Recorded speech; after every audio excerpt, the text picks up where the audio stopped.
I wanted to give a big shout out to 3 individuals in this Red Wings and Vancouver Canucks game.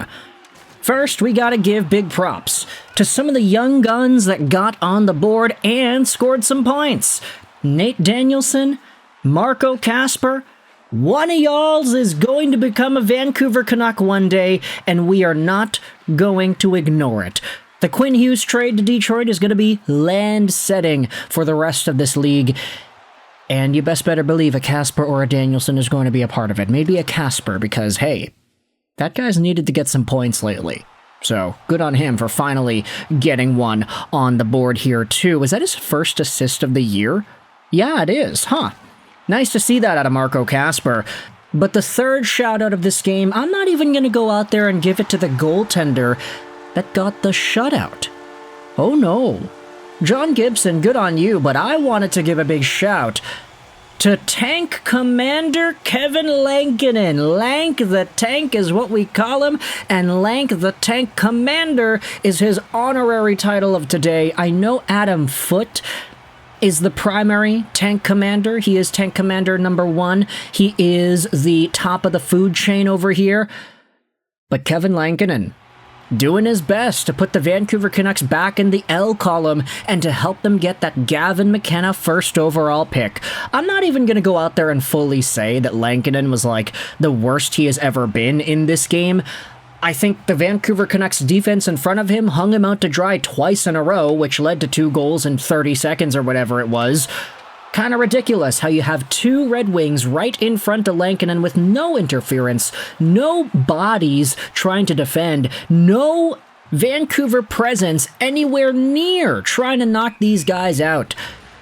And the Red Wings, you know, make this a lesson for the Vancouver Canucks. If you let opposing players in front of your goalie by themselves, unaffected, for extended periods of time, you're probably going to get goals scored against you. And that's exactly what happened here. The Vancouver Canucks have lost 4-0 to the Detroit Red Wings at home in Rogers Arena in a game where they admittedly played a little bit better than the Red Wings did. Now, I'm not going to necessarily say that, oh, the Canucks got robbed and John Gibson was amazing and they only lost because of their goaltending, this, that, or the other, but I will say the quantity of chances for Vancouver, especially in that second period after it was 1-0 Detroit, it was just incredible. Chance after chance after chance. Jake DeBrusk hits the post.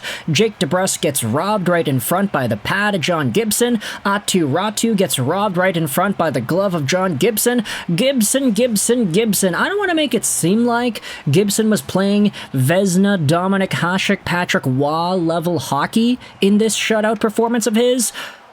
I think that the quality of the chances that he saved were pretty good, but it's like, man, the way Vancouver was playing, you just had to hope that they'd be able to keep it up and they would inevitably get one by Gibson, right? I mean, a lot of these opportunities that we saw, especially in that second period, Jake DeBrusk going out there and getting multiple high-danger chances, you would expect that if Vancouver just continued with that pressure and continued doing the work they were doing, they'd be able to get at least one. But a bunch of mistakes all at once towards the end of the second period, which gives the Red Wings a 3-0 lead, is ultimately what kills the Vancouver team in this one. Nikita Tolopilo comes into the third period. He ends off the game. He doesn't let in a goal. There was an empty netter in there. Vancouver pulled the goalie with 4 minutes left, and Dylan Larkin buried it. So at the end of the day, even though Detroit walked out of this one with a 16% win metric on the Deserve to Win-O-meter via MoneyPuck.com, they actually win at 4-0. Big shutout performance by John Gibson. For some reason, that guy, he's just so good at getting shutouts against the Vancouver Canucks. Whatever it is, from his very first NHL game with the Anaheim Ducks all the way until now, this guy just shuts out Vancouver. It happens far too often.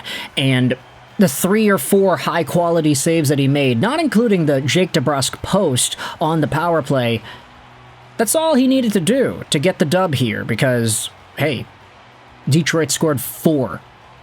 Anyways, let's get out there and start talking about the goals themselves as they went in. 1-0 goal in this one, scored by the Detroit Red Wings. It's none other than James van Riemsdyk right in tight. He's been on a goal-scoring streak, that JVR. It's almost like he is back in the 2010s. 2011, James van Riemsdyk coming back out here as Aatu Räty makes a mistake, chasing the loose puck behind Vancouver's net. You then have the two Red Wings forecheckers who are causing some mischief going in. It's JT Compher. He throws it back out in front to JVR, who walks across Kevin Lankinen, and he's able to bury it. It's a really nice play, but it's another one of these plays where it's like, yeah, no, JVR was by himself. Kevin Lankinen had to contest with two straight JVR opportunities because Aatu Räty decided to take the man behind the goal line instead of staying out in front. Awesome. Second period comes, as we had said, the Vancouver Canucks had a bunch of opportunities. On the power play, they looked super good in this one with all the possession, zone time, puck movement, and chances. I would say that the Red Wings PK, I get that it was perfect, it didn't look great. They were just stagnant. They were just letting the Canucks walk all over them. And I'll admit, it worked. It was perfect. They didn't allow a single goal, but Vancouver could have easily had a chance or two more that could have resulted in a goal, and after all of those opportunities that the Canucks did not capitalize on the man advantage, they end up succumbing 2 straight goals in less than a minute to the Detroit Red Wings. First, it's Andrew Copp, where Alex DeBrincat sends the puck in. Filip Hronek tries to play it up. It's intercepted by Patrick Kane. Kane goes over to DeBrincat, who finds Sandin Pellikka on the right side, who throws it to the net front, and it's Andrew Copp by himself. For whatever reason, Copp is by himself. Both Hronek and Hughes are not in their proper spots. Phil Hronek is way out to lunch. He's out at the face-off circle rather than being at the guy who's in front of the goal. Copp tips it in by Kevin Lankinen. It is a 2-0 game. And then just, 37 seconds later, Nate Danielson scores on another one of these tips where Vancouver is totally letting the guy in front do what he wants to do by himself. Kasper goes over to the point. ASP, Axel Sandin Pellikka, takes a shot, and it's Danielson right out in front. One more time, man. These D-men are nowhere to be found. Marcus Pettersson kind of leaves the front of the net to chase Marco Kasper a little bit, which opens up Nate Danielson to go into that pocket of space unscathed. Inevitably, Dylan Larkin gets the empty netter assisted by Lucas Raymond to make it 4-0 in the third period. And that's all she wrote, you know? It's another one of these games where Quinn Hughes does not get a point. No Vancouver Canuck got a point. Tolopilo admittedly looked a lot better than Lankinen did in the third period, and that's not even to say that Lankinen was like the worst goalie in the world. I do think that he overcommitted a few times on these goals, but then again, Copp, Danielson, these guys were open right in front with no interference whatsoever, so it's hard to blame the goalie on that one, especially on the tips in front. But Nikita Tolopilo, something about the way he makes saves, he just looks so confident, so smooth. It almost looks like a young Thatcher Demko going out there. Now, I know that might cause some anger in the comment section below. Oh, how can you compare Tolopilo to Demko?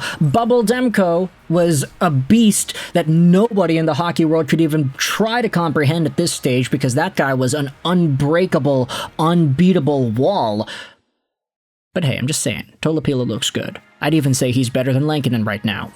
I'm a pretty happy camper because I had Lucas Raymond and Alex DeBrincat on my fantasy teams going out there and scoring points. And also, I made the pretty smart decision earlier this morning to pick up Dennis Hildeby in like 2 or 3 of my leagues. I was like, you know what, yeah, it's an off day. Let's get some Maple Leafs goaltending action going on there. Some of my friends didn't hop on the bus. They didn't really see this guy all too much, but I was like, yeah, he's pretty good. Let's take him. And then he gets a shutout today against Tampa. Could not have made a bad decision with either him or Jonas Johansson. But hey, John Gibson got a shutout too in this game against the Vancouver Canucks because he does that a lot. Quite fun times to be a Vancouver Canucks fan, eh? Anyways, let me know your thoughts in the comment section below. How do you feel about Lank the Tank going out there and getting things done for the Detroit Red Wings? Vancouver takes a big L, 4-0 on home ice. I hope you enjoyed this video. And bye.